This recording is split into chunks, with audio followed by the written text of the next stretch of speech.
আসসালামু আলাইকুম। ৫ মিনিটেই একদম চটপট করে লোভনীয় করে একটা চুপ রেসিপি বানিয়ে নিব।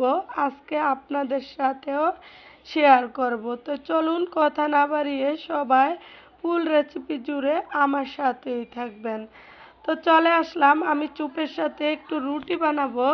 তার জন্য রুটির আগেই কাইটা করে নিলাম।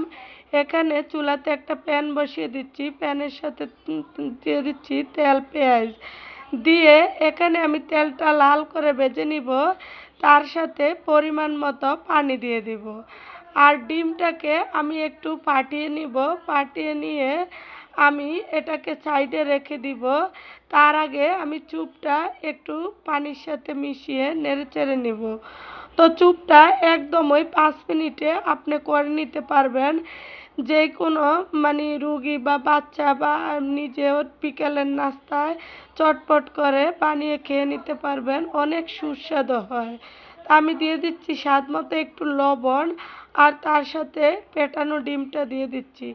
আপনি জাল খাইলে সামান্য একটু লাল মরিচের গুঁড়া দিতে পারেন, গোলমরিচের গুঁড়া দিতে পারেন।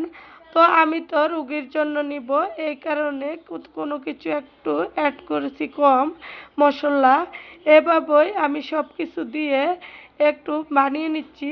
এখন শেষ পর্যায়ে ধনিয়া পাতা দিয়ে ভালোভাবে নেড়েচেড়ে এটাকে নামিয়ে পরিবেশন করে আপনাদের সাথে শেয়ার করব কতটা সুন্দর ও লোভনীয় ৫ মিনিটে একটা চুপ রেসিপি হয়ে গেছে।